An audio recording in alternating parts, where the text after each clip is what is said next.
7:30. So we were supposed to leave at 5, but now it's 7:15 and we're still here because we slept at like almost 2 last night. So naturally, we woke up late. Pero eto na, on the way na kami. Hello! Ready na po kami. Ngayon pa lang kami aalis. Yung plano namin na 5 AM, ngayon pa po kami aalis. Ilang oras ba yung biyahe? 4 hours. 4 hours ang biyahe papuntang Kelowna, guys. Nakwento mo na ba sa kanila? Maggagas muna kami, tapos mag-check kung lahat ng air ng tires are good, and then drive na kami.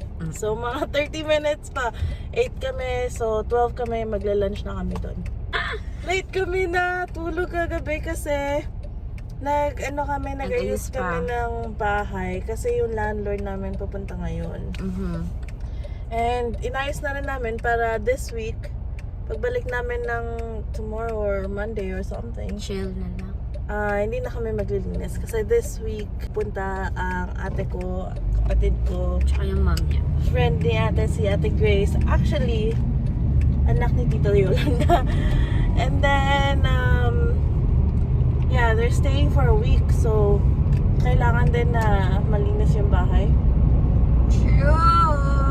So we did that. I don't know if it was a good idea, pero we couldn't get up this morning. We were supposed to leave early. Dapat aalis kami ng sunrise or before sunrise. Oo, para drive na kami on the way.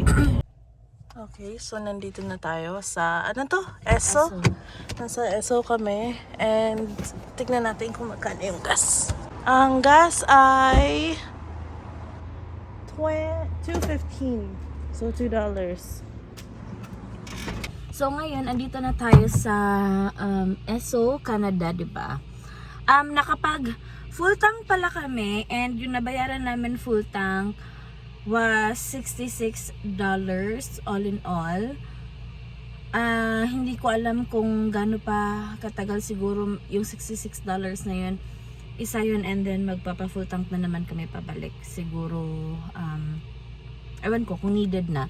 But anyways, andito kami ngayon sa Esso, and then ano lang kami ng tires.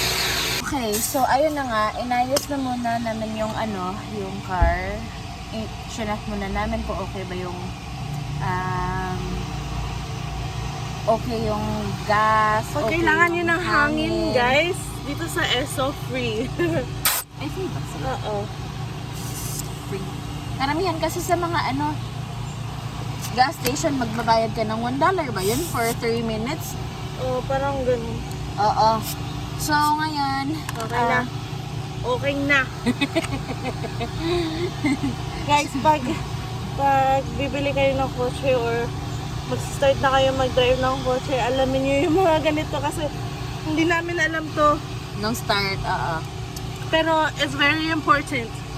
Yun na nga, guys. Itong trip na to, medyo nakakatawa pala to, no? Kasi tagal din namin pinano na mag-out of the city or magpunta ng Kelowna or somewhere labas ng Vancouver.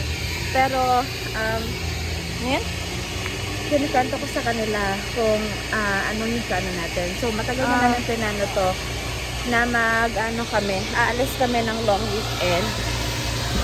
Pero, Kelowna yung napag-desisyonan namin. Sorry, may patch pala ako dito kasi ewan ko, lumabas yung mga pimples ko.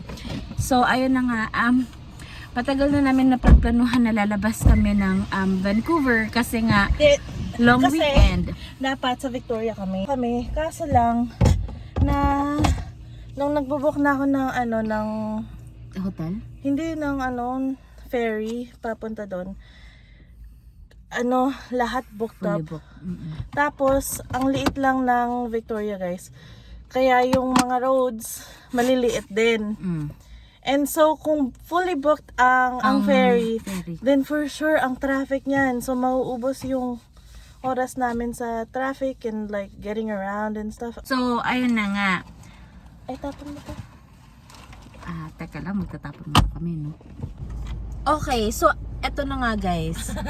Sorry, ang daming intermission number no kasi ang dami namin chine-check bago namin masigurado na okay kami for long drive. True. So, eto na nga. Plano namin ngayon, so magdadrive kami ng Kelowna, diba? Pero dahil wala tayo masyadong budget for this trip, kasi lahat naman ng trip kailangan pag-ipunan and stuff, diba? Pero yung trip na to, nakalimutan namin na long weekend pala. So, nag-check ako kung may hotel. Meron naman, pero mga $200 for a night.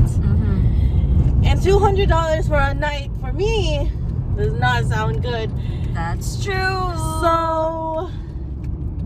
sakay kami matutulog. Dito kami matutulog guys. Ayan, kaya may bit-bit kaming mga unan, mga kumot, may mga pagkain kami and everything. Hindi pala namin pinakita sa inyo kung ano yung mga prepare namin. Ang dami namin ni-ready kasi nga sa car lang kami matutulog. So, well, feeling ko naman kasi, alam nyo, yung mga taga ibang bansa or those ones that are wanting to move to Vancouver or Canada, everywhere is pretty much safe. true. You just have to know, Kung saan. kung saan yung pwede ka, kung saan yung pwedeng safe ka. Or kung saan yung But, pwedeng overnight na mag-park. True. Pero kami hindi namin alam. So, wag kayong So guys, Tumulat ito, sa amin. totoong adventure talaga to. So, isa sa kinaka-worry namin is kung malamig ba, yung weather okay ba, kasi nga sa car lang kami matutulog. Siguro, yung safety namin, medyo hindi kami hindi kami worried doon kasi yun nga sinasabi ni Kim, medyo okay naman. Kailangan lang namin maghanap ng pwede naming maparkingan overnight para doon kami magstay at matulog para yung hindi yung hindi mafa-fine, hindi walang bayad, Hindi kami walang matutow. mamumultahan. Oo, hindi Kasi kami kung matutow. matuw kami, kasama kami doon sa matutow. Gigising na lang kami nasa tow na kami nasa, ano ba yun? Basta sa Buster ba yun? Hindi. sa place ko, sa parking lot ng pang towing. Doon na kami gigising. So sana walang ganun ang mangyari. Pero feeling ko naman we're okay. Kahit sa Walmart kami mag-park, tapos matulog kami. Kasi, di ba, one night lang naman, guys. That's only 8 hours. Maybe less kung hindi kami makatulog, di ba? True. So, why pay $200 for one night? Not worth it. Kasi nga, I don't have a budget for this. Mag-iikot-ikot lang din naman kami sa True. dun sa lugar na yun. True. So, titignan namin, update namin kayo mamaya, guys! Bibili muna kami ng food. See ya!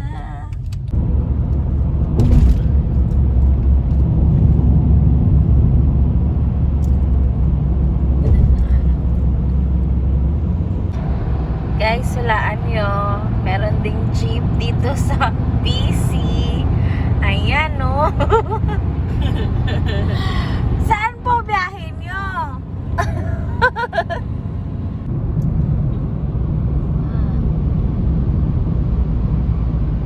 Ito niya yung mountains. So, ngayon, andito pala tayo sa Abbotsford. Abbotsford. No? Tama ba? Nasa Abbotsford na tayo, guys. Medyo hindi ko pa alam kung nangalahati na tayo or hindi pa. Pero ito po ang oras. 3 hours pa po ang biyahe namin. Medyo malayo-layo pa po tayo. Dapat talagang kalahati. Oo. So, ito yung kasalukuyang view namin. Ang ganda. Sobrang ng araw. So, sana mamaya pag andun kami sa Kelowna, sunny din. Medyo maraming cars ngayon, no? Kasi long weekend. Tama. Guys, kasalukuyan po tayo ngayon andito sa Switzerland.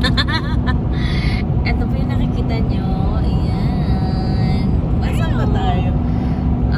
Actually, hindi ko naman layan. Siguro, basta, na tayo, naka isang oras at 10 minutes na tayo na biyahe from Metro Town yung binilhan namin ng McDo. So ngayon, hindi namin alam kung nasaan na tayo, pero biglang nag-change na ang ano. Ang ihip na Medyo may ano na siya, namuumuong clouds na bandang unahan. Cloud, we miss you. I miss you, Cloud. Oo nga, no, si Cloud. Ayan, tingnan niyo yung mga trees, guys. Ang ganda, no? Wow.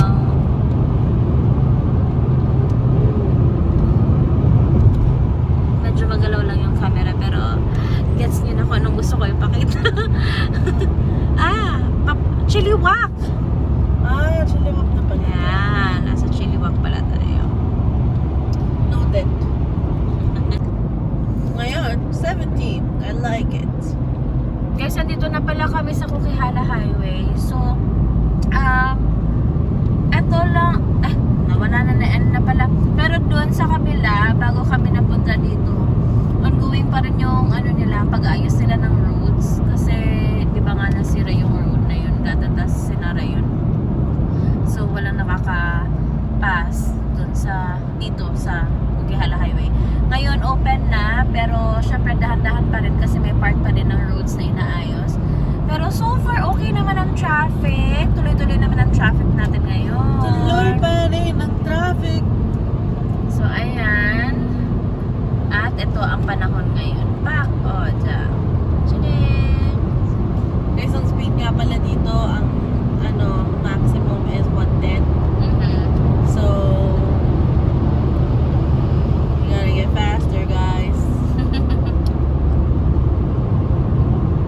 Okay, guys. So, andito pa rin tayo sa Kukihara. Dalawa po ang season natin ngayon. Dito po sa kabilang banda, medyo pa spring na. Ayan po, winter is coming. Ayan, medyo maulan at foggy, hindi naman fog. Pero kitang-kita niyo po na medyo malamig kasi may mga paano doon. May pa-snow. May pa-snow pa sa bandang doon. So titignan natin kung ano magiging weather sa unahan. Yan. Yan. Tingnan niyo, walang nakikita dito kasi masyadong ano tawag nito? Foggy. Foggy. Yan mo, ang foggy. Ayan. So kung As kanina kung Diba? kanina masyadong Wala tayo mainit. ng sun. Ngayon ito na po. Ayan. Dami natin pinagdadaanan. Ay, pinagdadaanan ng busy. Ayan. Pero yung temperature, medyo okay naman siya, guys. Siguro ano lang. Ayan, guys. Kung makikita nyo, black yung mga ano na yan. Yung mga puno na yan. Mga trees. Mga trees. Pero Yung ata ito, yung forest fire. oo, pero ito But medyo ito, wala nag-recover silang na. mga leaves. Ay, oo nga, no. Oo nga. Ayan. Kita niyo ba? Ayan, oo. Yan yung ano ata, yung nagka-forest fire. Tama nga. Oo nga, yan nga. Ano talaga? Ayan, pero at least medyo na naka-recover naman sila sa bandang dito. Oh. Medyo ano naman siya. Guys, mga 45 minutes na lang darating na kami dun sa pupuntahan namin. Pero tingnan nyo yung ano dito, lugar dito. May mga ice pa. Ayan. Tsaka yung mga trees, puti-puti pa din sila. So, nagsusnow pa rin dito. Ngayon may naglilinis ng snow. May naglilinis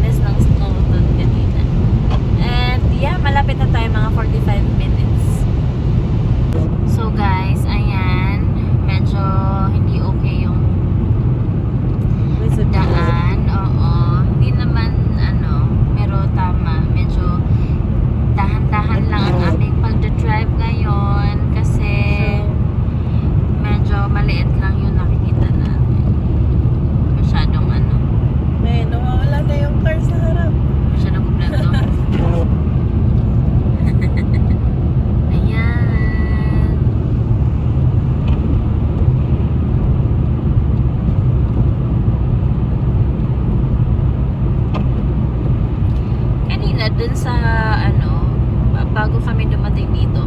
Nagsusnow, tapos umiinit.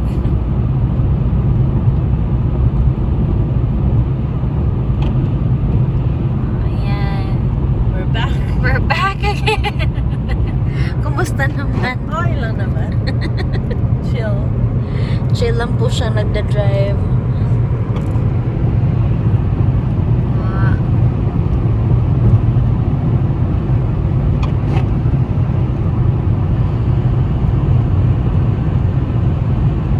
Yan, wala kayong nakikita dun, no? Ayan. Wala. Super ano talaga. Usually may mountain dyan na ano or mga puno-puno, pero ngayon, ayan, oh, wala. Covered talaga siya ng ano. Totoo. Yan, umulan na ulit. Umulan na naman siya ulit. Roller coaster po ang weather natin ngayon. Kaya, hold on tight.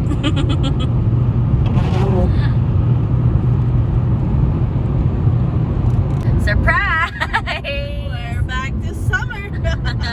Mainit na naman. Ayan po ang ating kasalukuyang Yeah, that was maybe like what? 10 minutes 10 ago? minutes. 10 minutes Yeah. ago. Ganun yung ano natin. Snowing. It was snowing 10 minutes ago and now we are back. Mainit na naman po. Kita nyo, ayan. Sobrang ano na ng araw. Matirik na yung araw. Sana ganito pa rin talaga all the way dun sa destination namin. Para ano naman, ma-enjoy naman namin yung araw. Right? Right. Look at that. Ay, hala, wala na. Ayun na. Ayan na. Ayan po ang kabuuan ng aming ano, nakikita ngayon sa gilid. Ayan, ay sorry, kita nyo ba? Ayan. Wow! Ayan. Mainit po talaga. So, mga 20 minutes na lang guys, no? Darating na tayo sa paroroonan natin. So, malapit na talaga tayo. Parang ang bilis lang ng nag-drive natin. Ayan na. Oo, ang dami kasi namin chicken ni Kim eh. So, mamaya ipapakita namin kayo kung saan kami pupunta. I-update namin kayo. Pero so far, okay naman yung weather natin ngayon. Hindi naman okay ano. na yung road conditions. Oo, hindi na kagaya kanina na medyo ano, nakakatakot if mag-slide ba or ano. Kasi ano, ang daming ano. Anyways guys, i-update Yeah, namin kayo. Mama, bye-bye. Bye-bye. Guys, ang mura po ng gas dito, guys. Mura, 204. 20420 something. Oo, 204. And look at this car in front of us. Ooh, GTR. Love PDK. Nung umalis kami sa ano, nung umalis kami dun sa Vancouver, yung price ng gas was Hindi ko na alam yun. 216. Pero na-record naman yun. May video kanina. Ay, oo, may video pala kanina. Tapos, dito 204 lang. Meow. Sexy naman ng road na to. Butt road.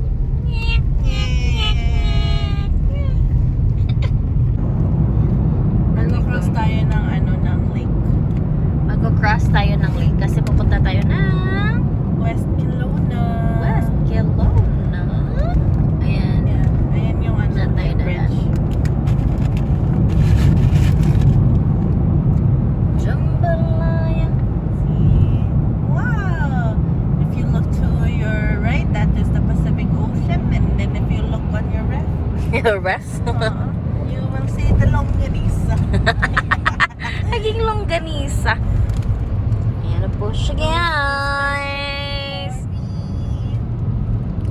Ayan. So, alam na talaga natin na andito na tayo sa civilization kasi ay mga buildings na. Yeah, alam nyo ba, dati gusto ko dito tumira sa Kelowna. Gusto ko dito mag-school.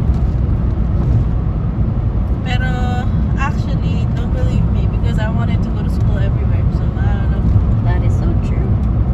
That's good though. I want to, Ang magagawa dito sa Kelowna pag summer, may cherry picking, may berry picking, apple picking, tapos may mga peaches din sila na nagsi-season ng summer. It's very, very good. And Okay. people, dinadayon talaga nila yung ganun dito.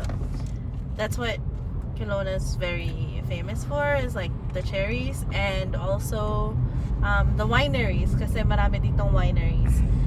We are gonna be going to a few of them today and tomorrow, but I don't know if it's probably not in this vlog, another vlog, kasi baka mahaba to.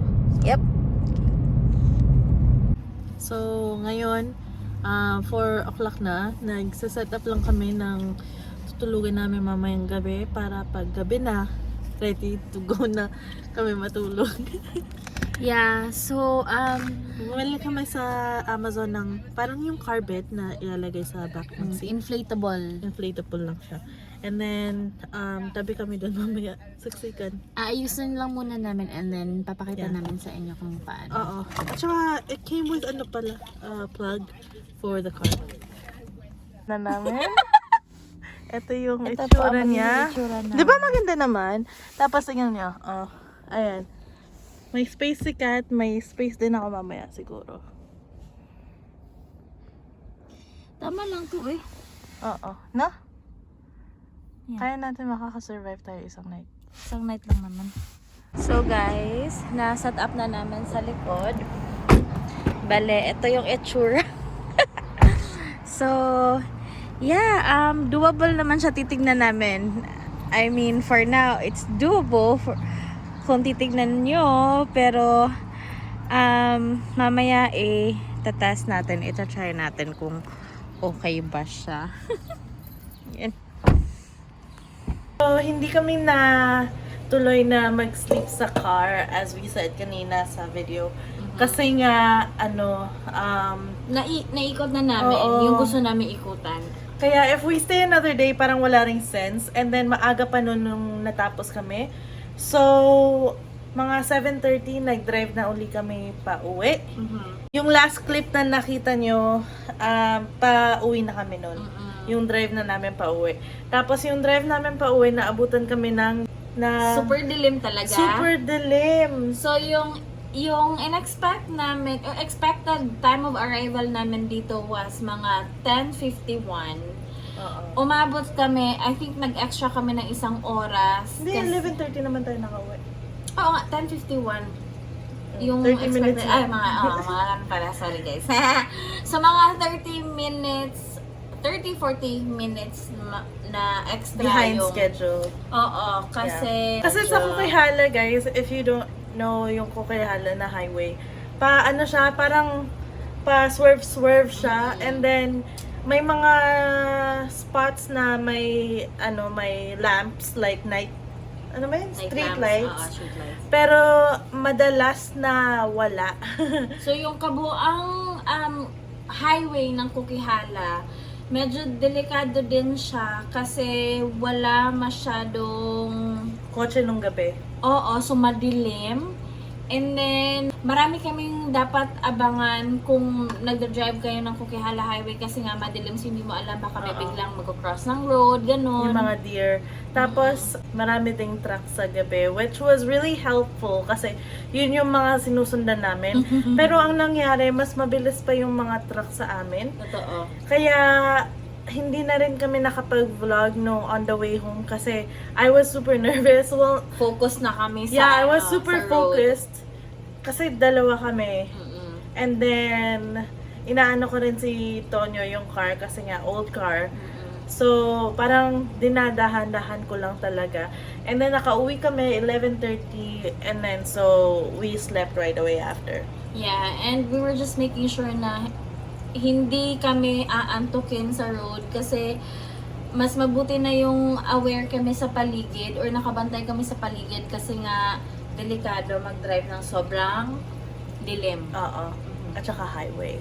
Yeah. But, But salamat sa driver natin at siya ay matatag at hindi po siya natakot. Kaya Yeah. Safe naman kami Yeah. nakauwi. And then ang ano lang namin, na spend namin in Kelowna was our gas. And Gas back and forth. we gassed twice only. Around $65 each gas each time. So we spent 120 something on gas. And then we also bought 2 wines and a candle. And that collectively is worth probably 150. And then we also did a charcuterie board sa Mission Hill. And that was For 60, I think. $60. And then so if you put it all together, siguro less than $500 for one day. That's right. So Yeah. imagine kung nag-hotel pa kami. Yeah. Right? So pero that could have been less if we just didn't buy wines. It would have only been our gas, and kasi may mga baon din kami na food. So we didn't have to spend on that. If you don't buy anything, that's good, but like what's the point of going to Kelowna without souvenirs? So we wine bought- tasting, kung anong Yeah. sikat ang Kelowna. Yeah.